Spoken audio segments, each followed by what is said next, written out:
बिस्मिल्लाहिर्रहमानिर्रहीम। अस्सलाम वालेकुम स्टूडेंट्स। 10th क्लास हमने नज़्म नात स्टार्ट कर रखी है। उसका शेर नंबर 1 और 2 की मैंने आपको तशरीह करवा दी थी बेटा। आज शेर नंबर 3, 4 और 5 की तशरीह करेंगे। पहले बेटा शेर सुनिए। जब उनका ज़िक्र हो दुनिया सरापा गोश हो जाए, जब उनका नाम आए मरहबा सल्ले अला कहिए। मेरे सरकार के नक्शे कदम शम्मे हिदायत हैं, ये वो मंजिल है जिसको मग़फ़िरत का रास्ता कहिए। मोहम्मद की नबूवत दायरा है नूर वहदत का, इसी को इब्तिदा कहिए, इसी को इंतहा कहिए। अब इसमें देखिए जो मुश्किल फ़ाज़ है बेटा उसके मानी मैंने लिख रखे हैं, आपको नज़र आ रहे होंगे। दुनिया सरापा गोश हो जाए।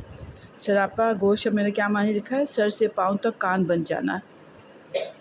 गोश होता कान, यानी कि बहुत तवज्जो से सुनना। जब उनका नाम आए मरहबा, मरहबा होता है खुश आमदीद कहना, सल्ले अला दुरूद भेजना। जब उनका नाम आए तो हमें दुरूद भेजना चाहिए। फिर है मेरे सरकार के नक्शे कदम, नक्शे कदम पैरवी करना, उनके कदम पर चलना। ये वो मंजिल है जिसको मग़फ़िरत, मग़फ़िरत गुनाहों की मुआफ़ी। फिर अगला शेर है मोहम्मद की नबूवत, नबूवत पैगम्बरी, नूर वहदत यकताई का नूर यानी तौहीद अल्लाह की कि अल्लाह एक है। अब इसके बेटा मुश्किल फ़ाज़ के मानी होगी, हम तशरीह सुनिएगा। अब पहला शेर थे यानी कि शेर नंबर 3 था। जब उनका ज़िक्र हो दुनिया सरापा गोश हो जाए, जब उनका नाम आए मरहबा सल्ले अला कहिए। तब इसकी तशरीह देखें बेटा। पहला मिसरा एक आलमगीर तसव्वुर पेश करता है जहाँ पूरी कायनात, तमाम मखलूक़ात रसूलुल्लाह ख़ातिमुन-नबिय्यीन सल्लल्लाहु अलैहि वसल्लम के ज़िक्र को सुनने के लिए मुतवज्जह हो जाती है। दूसरे मिसरे में शायर कहते हैं कि जब आप ख़ातिमुन-नबिय्यीन सल्लल्लाहु अलैहि वसल्लम का नाम आए तो हमें कहना चाहिए मरहबा, यानी ए नबी मुबारक, आपकी आमद मुबारक हो। ये ऐसे है जैसे कोई महबूब आ रहा हो और हम इस्तकबाल कर रहे हों, खुश आमदीद कह रहे हों। जब भी आप ख़ातिमुन-नबिय्यीन सल्लल्लाहु अलैहि वसल्लम का नाम आए तो दुरूद भेजना फ़र्ज़ है।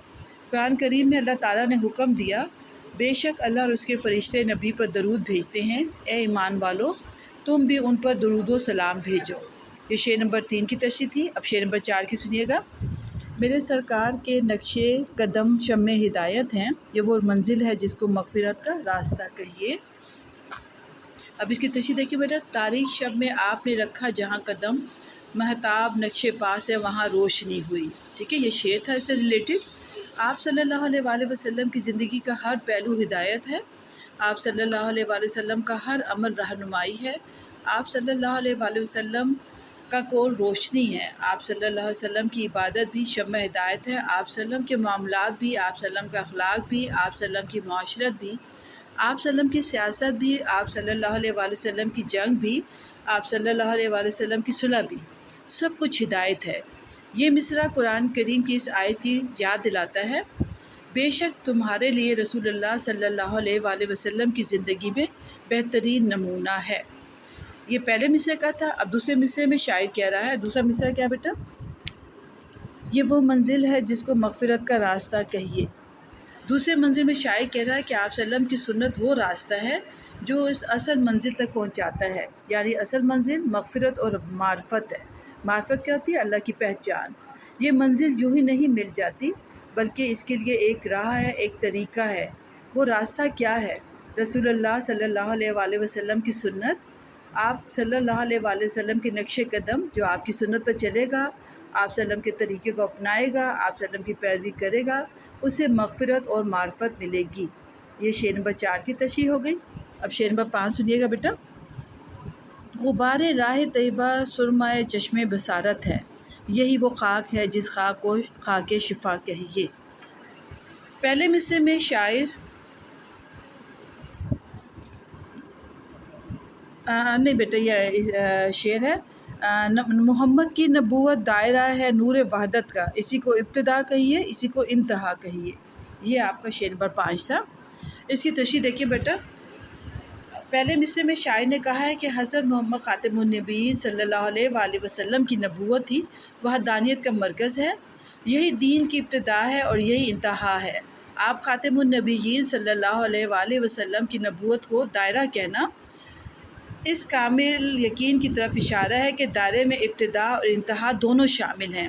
آپ خاتم النبیین صلی اللہ علیہ وآلہ وسلم کی نبوت پر عہد اور زمانے پہ محیط ہے، یعنی ہر عہد اور ہر زمانے پر محیط ہے، پھیلی ہوئی ہے۔ بقول شان صدیقی کل کائنات کے لیے بھیجا گیا ہے انہیں، وہ زمانے کے نہیں بلکہ زمانوں کے نبی ہیں۔ اور پھر ایک ارشاد کیا ہے، آج میں نے تمہارا دین مکمل کر دیا۔